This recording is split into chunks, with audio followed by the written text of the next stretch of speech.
အဲ့ဒီလူကသူ့သမီးတရားရုံးထဲမှာလက်မောင်းတွေအရမ်းရိုက်နာပြီးအညိုရောင်နေတာပြတဲ့အထိမမြင်ရမချင်းသူကြောက်ရွံ့နားလဲသွားတာသူ့ဟောင်းချစ်သူရဲ့တားကတကယ်ကဘလောက်ကြောက်စရာကောင်းကင်တတဝါဆိုတာသူအံ့အားသင့်သွားတာရေစရာကောင်းတာကခဏလေးကြာတဲ့အရင်ကအဲ့ဒီအမေနဲ့တားကိုကာကွယ်ဖို့သူကဇနီးနဲ့ကွာရှင်းခဲ့တာတင်မကဘူးတရားရေးနယ်ပယ်မှာသူ့လွှမ်းမိုးမှုတုံးပြီးသူ့လုပ်ဖို့ကင်ဘက်တွေကိုဇနီးအယူခံဝင်ဖို့ကူညီတာတားဆီးခဲ့တာဇနီးတရားရုံးထဲမှာရှေ့နေဝစ်စုံဝတ်ပြီးဝင်လာတော့မှအဲ့ဒီလူကသူ့ဇနီးက10နှစ်ကြာအိမ်ရှင်မပေါ်ကနေနေတယ်လို့အမြဲမောင်းနှောင်ခဲ့ရတဲ့အိမ်ရှင်မကတကယ်က10နှစ်ကြာအနားယူသွားတဲ့နာမည်ကြီးရှိနေဆိုတာနားလည်သွားတာဒါပေမဲ့အဲ့ဒီအမေနဲ့တားရဲ့စရိုက်ကိုယုံကြည်နေတဲ့သူကသူ့ဇနီးသမီးအတွက်အယူခံဝင်တာကအမှန်တရားကိုမှောက်လန့်နေတာပဲလို့ထင်နေတာဟောင်းချစ်သူကပို့ပြီးယုံကြည်မှုရှိနေတာဒါပေမဲ့အဲ့ဒီအမျိုးသမီးမှာသူ့သားကမိန်းကလေးကိုနှောက်ယှက်တာထောက်ထားမရှိဘူးအရင်ကဘလောက်တက်ကြွရှိခဲ့ပါစေ10နှစ်ကြာအိမ်ရှင်မပေါ်ကနေလာပြီဆိုရင်သူ့အရေးချင်းတွေကျဆင်းသွားပြီဖြစ်မှာတကယ်ပဲယုံကြနာစတင်လိုက်တော့အဲ့ဒီအမျိုးသမီးကတရားသူကြီးကိုနည်းနည်းပို့ဆောင်ပေးပါလို့ပြောလိုက်တာဟောင်းချစ်သူကသူ့ကိုရဲပြီးတရားရုံးကိုအိမ်လို့ထင်နေတယ်လို့ပြောတာဘလို့လူအများကြီးကိုသူတယောက်တည်းစောက်ခိုင်းနိုင်တယ်လေလို့ဒါပေမဲ့တရားသူကြီးစိတ်တူလာတဲ့အချိန်မှာအဲ့ဒီအမျိုးသမီးကနိုင်ငံတော်ဝန်ကနေဖိတ်ခေါ်ထားတဲ့လေးလာသူတွေရောက်လာတာ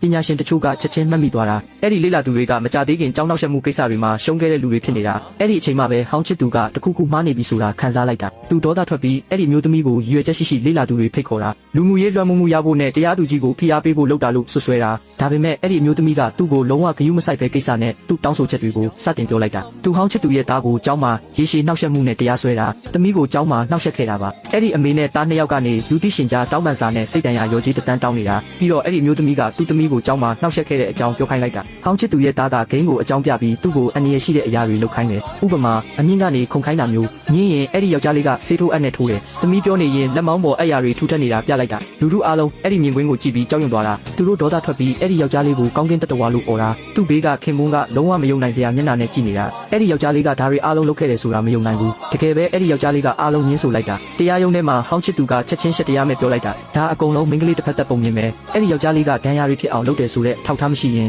သူအဲ့ဒီအမျိုးသမီးကိုသူ့သားကိုအပုတ်ချတဲ့ပြစ်မှုနဲ့ပြန်တရားစွဲမယ်လို့ဒီစကားကြားတော့အဲ့ဒီအမျိုးသမီးနဲ့သမီးနှစ်ယောက်တိတ်ဆိတ်သွားတာအဲ့ဒီအချိန်ကြည့်ပြီးဟောင်းချစ်သူကပို့ပြီးယုံကြည်မှုရှိလာတာသူ့မှာအထောက်ထားမရှိဘူးဆိုတာသိကြတယ်ဘာလို့ဆိုအားလုံးကြောင်းမှဖြစ်ခဲ့တာသူပတ်သက်သူအားလုံးကိုပြီးခဲ့ပြီးလက်ပေးထားပြီးဖြစ်နေလို့ဒါနဲ့သူသတင်းထောက်တွေဖိတ်ခေါ်ပြီးတရားရုံးထဲမှာကြီးညာလိုက်တာအဲ့ဒီအမျိုးသမီးကသူ့ခင်ပွန်းနဲ့နီးကပ်နေတာကိုမနာလိုလို့သူ့သားကိုမတရားဆွဆွဲတာအဲ့ဒီအမျိုးသမီးရဲ့ဂုဏ်သတင်းကိုလုံးဝဖျက်ဆီးဖို့ကြိုးစားနေတာလို့ဒါပေမဲ့အဲ့ဒီအချိန်မှာအဲ့ဒီအမျိုးသမီးကအေးဆေးပြောလိုက်တာသူ့မှာအဲ့ဒီယောက်ျားလေးကမိန်းကလေးကိုနာကျင်စေတယ်ဆိုတဲ့အထောက်ထားမရှိပေမဲ့အဲ့ဒီယောက်ျားလေးကမိန်းကလေးကိုချင်းချောက်ခဲ့တာနဲ့အိမ်ထဲကျူးကျော်ဝင်ခိုးဆိုင်တာအတွက်အထောက်ထားရှိတယ်လို့ဒီစကားကြားတော့ဟောင်းချစ်သူကရေးလိုက်တာအဲ့ဒီအမျိုးသမီးကအထောက်ထားမရှိလို့သူ့သားကိုမတရားဆွဆွဲနေတာလို့ထင်နေတာလေးလာသူတွေလည်းအဲ့ဒီအမျိုးသမီးရှုံးမယ်လို့ထင်နေကြတာဒါပေမဲ့အဲ့ဒီအမျိုးသမီးကအိမ်အောင်စုလုံခြုံရေးဗီဒီယိုကိုချက်ချင်းဖွင့်ပြလိုက်တာဗီဒီယိုထဲမှာယောက်ျားလေးကမိန်းကလေးအိမ်ထဲကျူးကျော်ဝင်ပြီးပတ်စံခိုးယူနေတာရှင်းရှင်းမြင်ရတာအဲ့ဒီအချိန်မှာပဲဟောင်းချစ်သူကနားလဲသွားတာသူ့သားအိမ်ကိုလာခဲ့တာကအဲ့ဒီမျိုးသမီးနဲ့သမီးနှစ်ယောက်တွေချက်ထားတဲ့အမြောင်းဖြစ်နေတာသူချက်ချင်းသူတို့ကိုစူပူတာသူတို့ရည်ရွယ်ချက်ရှိရှိသားကိုပတ်စံယူဖို့လှည့်စားခေါ်ခဲ့တာလို့ဆွဆွဲတာဒါအမြောင်းဖြစ်တယ်လို့ဒါမှမဟုတ်ရင်အဲ့ဒီမြင်ကွင်းကဘလို့ပြီးပြည့်စုံစွာရိုက်မိနိုင်မှာလဲလို့ဒါပေမဲ့အဲ့ဒီအမျိုးသမီးကသူ့အိမ်မှာအမြဲလုံခြုံရေးကင်မရာတက်ထားတာလို့ပြောတာ